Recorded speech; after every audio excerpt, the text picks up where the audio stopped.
Assalamualaikum. Hari ini saya melakukan pengambilan jagung muda ya. Ini alhamdulillah sudah mulai berbuah. Nah, di sini kan jagung manis ini sering ada 2, ada 3 buah jagung. Nah, di sini saya akan melakukan pengambilan buah jagung yang muda. Di sini saya akan menyisakan hanya satu saja buah untuk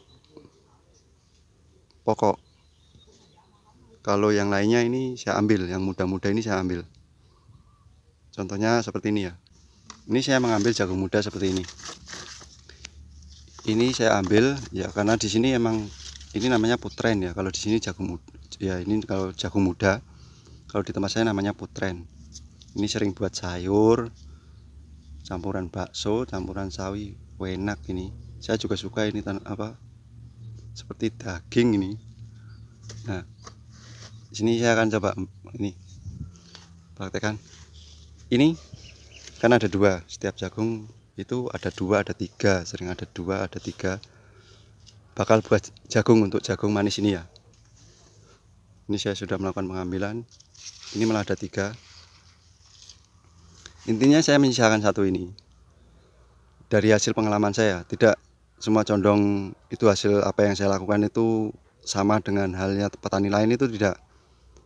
Karena setiap lahan atau cara setiap para petani jagung itu berbeda-beda. Ada yang menyisakan 2, ada yang menyisakan 1, ada yang menyisakan semua. Tidak melakukan pengambilan untuk jagung mudanya. Setiap wilayah itu mempunyai cara yang berbeda-beda. Nah, di situ perlu dicatat ya. Yang saya infokan ini siapa tahu ini bermanfaat. Kenapa saya melakukan seperti ini? Ya, satu karena pengalaman dari dulu, emang daerah sini saya juga sering melakukan penanaman jagung, pasti akan menyisakan 1. Karena juga saya sudah melakukan cara dari lahan yang pertama itu ada perbedaan dari segi buah. Dalam artian buah jagung ini kalau saya sisakan 2, itu dari buah lebih besar kepada yang 1 buah. Yaitu efek pemupukan ya. Kalau secara logikanya pemupukan berarti lebih banyak. Nah, kenapa saya tidak berani melakukan banyak? Sampingnya ini cabai. Kalau saya melakukan pemupukan kocor ataupun tabur lebih full, apakah yang saya takutkan perakaran tanaman cabai ini, residu kimia, maksudnya kan pupuk itu kan kalau saya beli lebih banyak ya nanti overdosis di akar dia, nanti takutnya ini. Bagaimana saya melakukan kocor ini tidak melampaui batas, tidak menjadikan tanaman cabai atau jagung itu overdosis. Itu intinya. Yang saya lihat ini tanaman cabai ini, saya bisa melakukan kocor atau pemupukan yang lebih banyak agar pertumbuhan jagung ini saya sisakan 2 banyak. Nanti efeknya di tanaman cabai. Yang saya pikirkan kan, saya juga berpikir kan,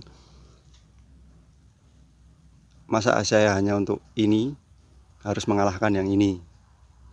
Kan saya tumpang sari mencari keuntungan dari dua-duanya ini, tanaman ini. Itu intinya ya. Secara logikanya saya berpikir, kalau saya sisakan 1, sisakan 2, ya otomatis pemupukan itu sudah ya, pemupukan lebih banyak. Yang kedua, saya melakukan pengambilan agar pertumbuhan jagung ini sendiri 1. Itu pokok tanaman ini biar pokok ke jagung 1 ini. Jadi pertumbuhan 1 pokoknya itu biar buah besar, isi jagung padat. Intinya itu maksimal, pertumbuhan buah jagung ini maksimal. Pembeli itu suka padat, besar, dan tidak banyak reject.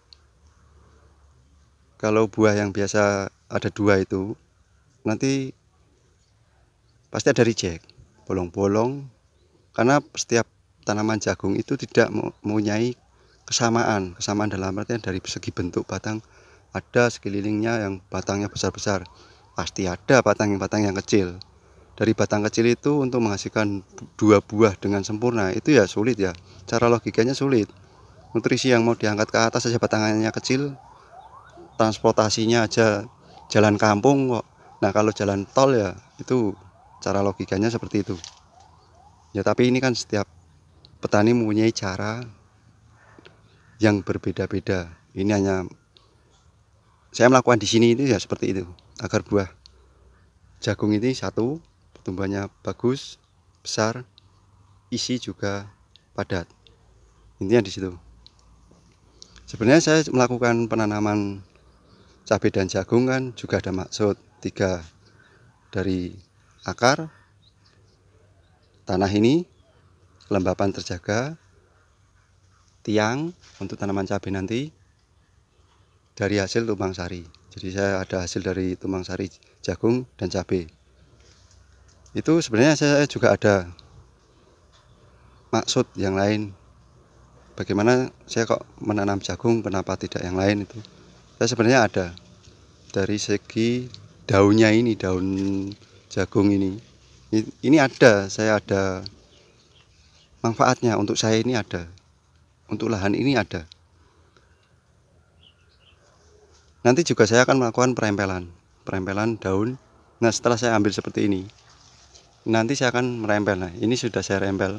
Jadi saya akan menyisakan satu. Setiap jagung saya sisakan satu, bawahnya ini saya sisakan daun satu, yang bawahnya saya rempel. Ini efek untuk tanaman cabai. Mungkin informasinya sekian dulu ya. Semoga bermanfaat untuk manfaat daun ini untuk saya ini apa ya. Nanti kita lanjut di video selanjutnya ya, biar waktu tidak panjang. Kalau ada pertanyaan silahkan tanyakan. Semoga bermanfaat. Terima kasih.